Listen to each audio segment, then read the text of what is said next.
పహల్గామ్ దాడి తరువాత భారత్ కొన్ని కీలక నిర్ణయాలు తీసుకుంది. పాకిస్తాన్కి వెంటనే ఒక స్ట్రాంగ్ రిప్లై ఇవ్వాలి.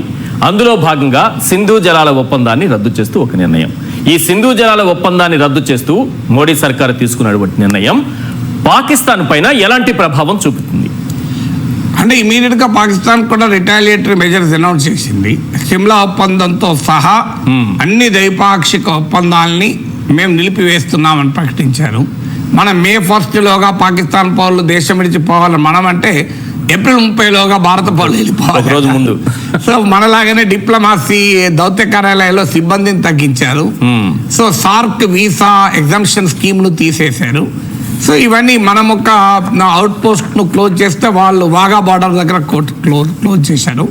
సో ఇవన్నీ ఎక్స్పెక్టెడ్. ఇవేమీ మనకు ఆశ్చర్యపడాల్సింది ఏం లేదు. వాళ్ళు చేస్తారని కూడా మన భారత ప్రభుత్వానికి అంచనా ఉండే ఈ చర్యలు జరిగాయి. కానీ ఇప్పుడు సింధు జలాల ఒప్పందము అంటే ప్రభుత్వము ఇమీడియట్ గా ఒక రియాక్ట్ కావాలి గనక పాకిస్తాన్ ప్రభుత్వం పైన ఒత్తిడి పెంచడానికి ఈ పని చేసింది. ఎందుకంటే నా హైడ్రేషన్ కోసం I just trust one thing, ఫుల్గా వాటర్ ఉండే కంట్రీ డిలైట్ వల్ల పొలాచి కోకోనట్స్. సో ఇప్పుడే కంట్రీ డిలైట్ యాప్ డౌన్లోడ్ చేసుకొని ఆర్డర్ చేయండి. ఇప్పుడు ఈ సింధు జలాల ఒప్పందం అంటే 4 నదులు ఇండస్, జీలం, చినాబ్ ఇలా 4 రివర్స్ కు సంబంధించింది. అవును. ఇప్పుడు దీంట్లో భాగంగా మనం ఇండియా గనక మనము అవుట్ ఫ్లో ఇవ్వకపోతే పాకిస్తాన్ తీవ్రమైన నీటి కటకట ఎదుర్కొంటుంది. ఇది 1960లో కుదిరిన ఒప్పందం.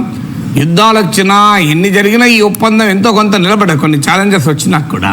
సో అది దానికి ఉన్న ప్రత్యేకతది.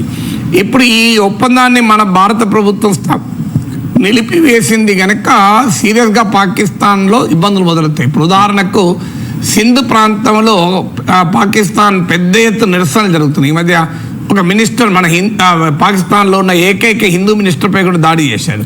అది సింధు ప్రాంతం. ఎందుకంటే పంజాబ్ ప్రాంతంలో గ్రీన్ పంజాబ్ అని ఒక నినాదం ఇచ్చి పంజాబ్ ప్రాంతం అంటే ఇప్పుడు ప్రైమ్ మినిస్టర్ షబాజ్ షరీఫ్ ఆయన బ్రదర్ నవాజ్ షరీఫ్ల సొంత రాష్ట్రం అది. సింధోమో భుట్టోల రాష్ట్రం, పంజాబ్ ఏమో నవాజ్ షరీఫ్ల రాష్ట్రం. సో అందువల్ల గ్రీన్ పంజాబ్ అనే కార్యక్రమాన్ని చేపడితే దానివల్ల మా సింధు ప్రాంతంలో నీళ్లు అడుగంటిపోతాయని పెద్ద ఎత్తున అక్కడ ప్రజలు నిరసన తెలుపుతున్నారు. సో అందువల్ల భారత ప్రభుత్వం అంచనా ఏంటంటే ఈ నీటి వనరుల కటకట ఏర్పడితే పాకిస్తాన్ ప్రజలు పాక్ ప్రభుత్వం పైన తిరగబడతారు అనేది మన అంచనా అయి ఉండాలి. అందుకొరకు ఈ ఒత్తిడి మనం తెస్తున్నాం. కానీ కొన్నిసార్లు అఫ్కోర్స్ మనం చూడాలి, ఇలాంటి విషయాల్లో భారత ప్రభుత్వ వైఖరిని మనము తొందరపడి ప్రశ్నించకూడదు. ఎందుకంటే వి ఆల్సో డోంట్ నో, మనకున్న ఇన్ఫర్మేషన్ పరిమితంగా ఉంటుంది, ప్రభుత్వాలకేమో చాలా ఎక్కువ ఇన్ఫర్మేషన్ ఉంటుంది. Government in all it's wisdom might have taken decision కదా, వాళ్ళకి ఇన్ఫర్మేషన్ వాళ్ళకు ఉంటాయి. కానీ ఒక అనుమానం ఏంటి, విమర్శ కూడా కాదు. ఇప్పుడు మనకు పాకిస్తాన్లో ఉన్న వాళ్ళు ఎవరు అని గమనిస్తే పాకిస్తాన్ ప్రభుత్వము, ఆర్మీ, పాకిస్తాన్లో ఉన్న మత ఉన్మాదులు, పాక్ ప్రజలు. మనము పాక్ ప్రజల్ని శత్రువులుగా ఎప్పుడు చేసుకోకూడదు. ఎందుకంటే ప్రజలే శత్రువులు అయితే మనం ఏ దేశాన్ని ఐసోలేట్ చేయలేము.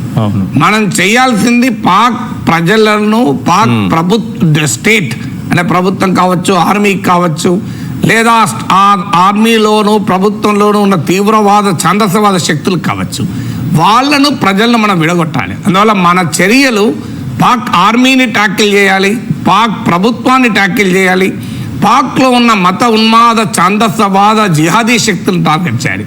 కానీ పాకిస్తాన్ ప్రజల్ని టార్గెట్ చేస్తే ఈ శక్తులు బలపడే ప్రమాదం ఉంటాయి.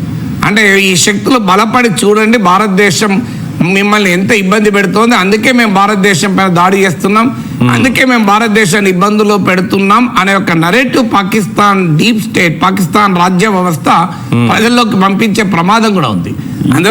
అంటే పాకిస్తాన్ లో ఉన్నటువంటి ఉగ్రవాద సంస్థలకు అందుతున్నటువంటి సాయం పెంచి పోషించే విషయంలో ఇట్లాంటి కఠినమైన చర్యలతో కొంత వెనకడుగు వేస్తారా? అంటే it can be in 2 ways అనేది. ఒకటి, పాక్ ప్రజల నుంచి మీరు మాకు అనవసరంగా మీరు చేసే పనుల వల్ల భారతదేశం ఈ చర్య తీసుకుంది కనుక మాకు ఇబ్బంది అవుతుంది అని రియాక్షన్ ఉంటే అది మనకు మంచిది.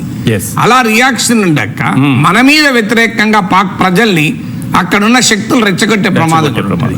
అందువల్ల ఎప్పుడు కూడా మనం ప్రజలను వేరుగా చూడాలి, పాలకులను వేరుగా చూడాలి. ఇప్పుడు పాకిస్తాన్లో ఉన్న సామాన్య ప్రజలు వాళ్ళలో కొంత మతోన్మాదం ఎక్కితే ఎక్కవచ్చేమో, కానీ సామాన్య ప్రజలంతా శత్రువులు కాదు. ఎప్పుడు కూడా మనకు సామాన్య ప్రజలు ఎప్పుడు శత్రువులు కాదు. స్వార్థపర శక్తులు, మిలిటరీ కావచ్చు, జిహాదీ శక్తులు కావచ్చు, ప్రభుత్వం కావచ్చు, ప్రభుత్వ వ్యవస్థలు కావచ్చు, ఇవి ఆర్మీ కావచ్చు, ఇవి మన శత్రువులు. వాళ్ళని వీకెండ్ చేయాలి, ప్రజల్ని వీకెండ్ చేయకూడదు. ప్రజలను వీకెండ్ చేస్తే మనం నష్టపోతాం. పీపుల్స్ డిప్లొమసీ ఎప్పుడు కూడా మంచిది.